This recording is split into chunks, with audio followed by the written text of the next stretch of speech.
So all three of the US markets rallied quite emphatically today. The Dow Jones Industrial Average was up 190 points, the S&P was up close to 25 points, and also the Nasdaq was up close to 80 points. What is very, very interesting about this most recent bullish rally on the markets is that we are getting very, very close to the all-time highs established in September 2014. This is a chart of the Dow Jones Industrial Average.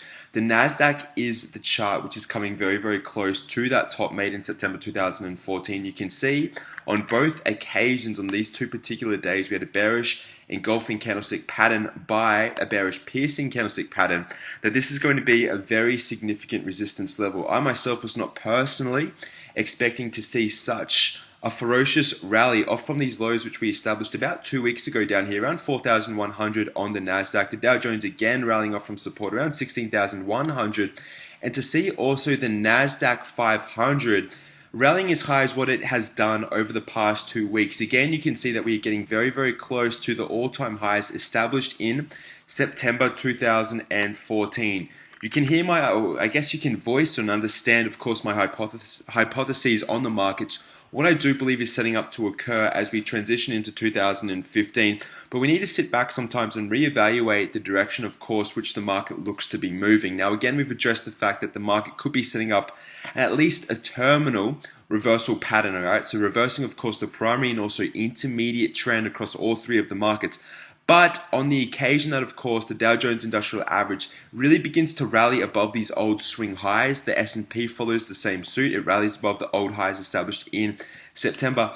And the Nasdaq does the same thing. We need to start considering, of course, that the market may continue to rally at least into 2015. Now, again, this is a long way away. The market has, again, emphatically, incredibly, ferociously rallied off from the lows, which I've just walked through, these very, very incredibly strong support levels based off those primary trend levels and also historic support levels. Now, again, we do have an overhead resistance level, some very, very strong overhead resistance levels, so it would not, again, surprise me to see this market slow down and begin to top out. We've sort of had perspective boxes, or at least areas on these charts where we can see potential for the market to slow down. We've addressed the simple moving averages, we've addressed the exponential moving averages, we've addressed Fibonacci retracement levels. These are all types of technical indicators which we've brought together to give us an understanding of where the market may top out. Now, again, if this market breaks out above those old swing highs, we can start to say that, look, the bearish argument is starting to break down. At the moment, I'm not changing that argument, I'm not changing that hypothesis. The market is at a very, very reasonable level where it is at least going to slow down and retrace again. Only time will tell what this market wants to do, but when we start seeing days, again, like we have seen on Tuesday, Dow Jones up 190 points, we sort of need to sit back and at least reevaluate or go through the analysis again to see what is starting to change. Those, of course, are what I've just walked through, those overhead resistance levels continuing to break, failing to act as resistance as this market looks to move high. Now, again, we've got a lot of overhead resistance still to overcome. I'm still going to keep with that bearish perspective until we are confirmed that the bullish trend is continuing if we break above those September highs. That's really a quick walkthrough on overall markets. Again, a lot of the sentiment is flying onto the bullish side. Again, extreme sentiment shift taking place in this most recent rally. I am paying very close attention to volume. It appears that it is still fledging. It is still falling away the higher we move. Yesterday was a little bit of an update or an uptick in the way of volume. I will need to see increased volume if we start breaking the highs. Now, again, Apple's continuing to move above our bullish trade triggers. This is continuing to be a little bit surprising based off where the markets are trading. Be very, very careful on your Apple trades if you are in. If you took the 105.86 entry, yes, it's rewarding you, congratulations, but please have a very tight stop. Amazon, again, continues to move counter to the gap which we saw last week. 282 entry is still a good entry on this Amazon trade, but again, it's just moving back into that gap retest. Baidu, again, earnings is coming out after market. Tomorrow I'll give you an update on that particular earnings play.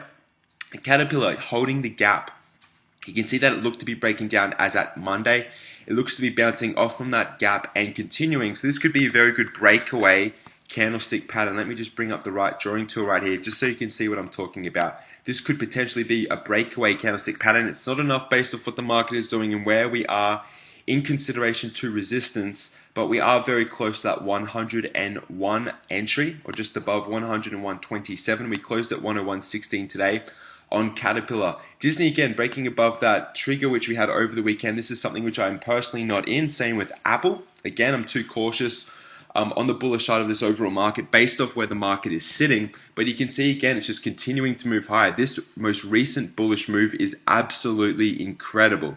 Very, very rarely do you see a 10% increase in stock equity price in less than 2 weeks. I mean, right now we're hitting on about 15%, which is absolutely fanatical. So please don't get carried away on that Disney trade. FAS has also done the same thing above 106. Didn't think this would happen this week. Technically, it has. Okay, so if you are in this trade, make sure you have a stop in there. Still not convinced on the overall market. Facebook is reporting earnings as at after market close.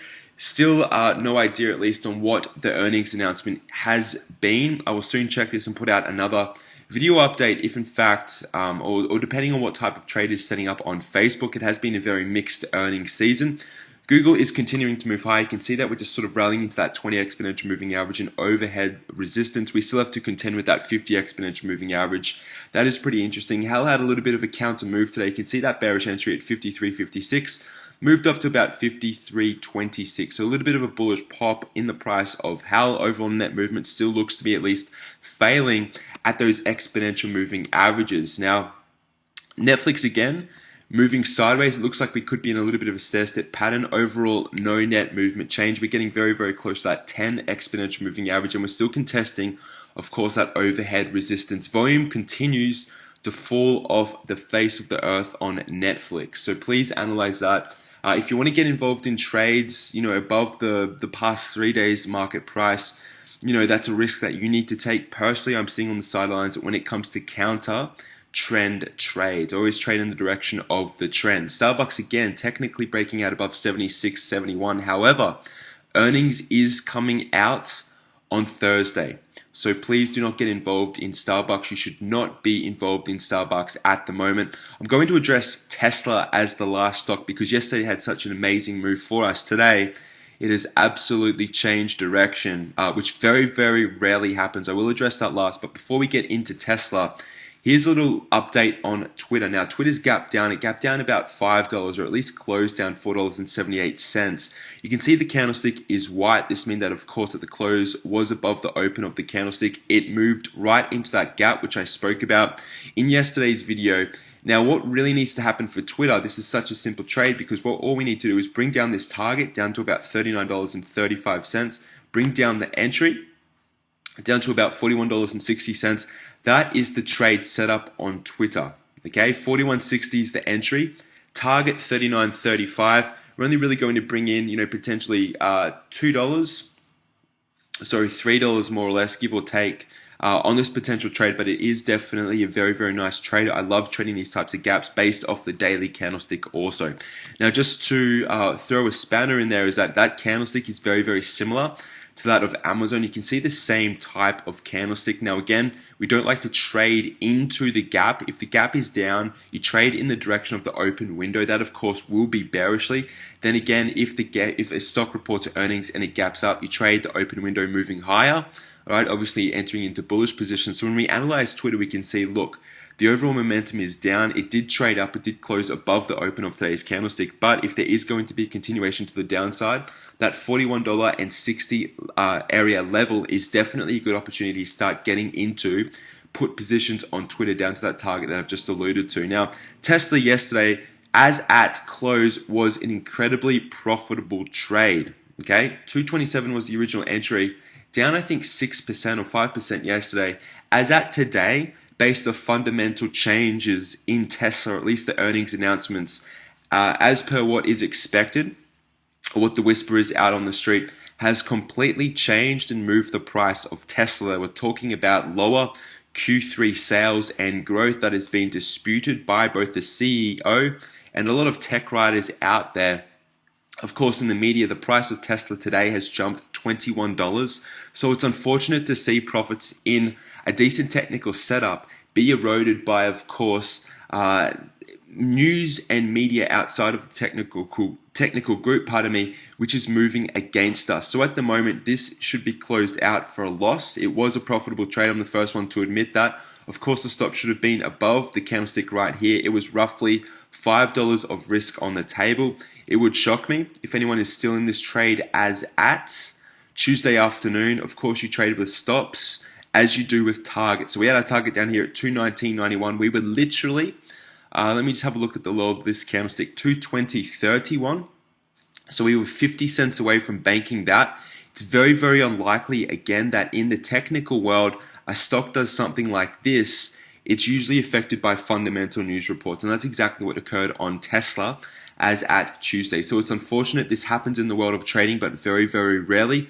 Was not expecting this myself. Of course, this happened to me. This is one stock which has, of course, moved against me, and I ended up closing this trade out for a small loss last night or during Tuesday's trading session. So please, I've got a few emails about this trade. That's all well and good. If you want to schedule a call and speak about this individual trade, that's fine, but please understand that it's not your fault. Okay, sometimes these happen in the world of technical trading. Now again, earnings is coming up in Tesla. For me personally, this is no indication to buy Tesla right now, just because again, there's more speculation about earnings moving the current price or the market price of Tesla.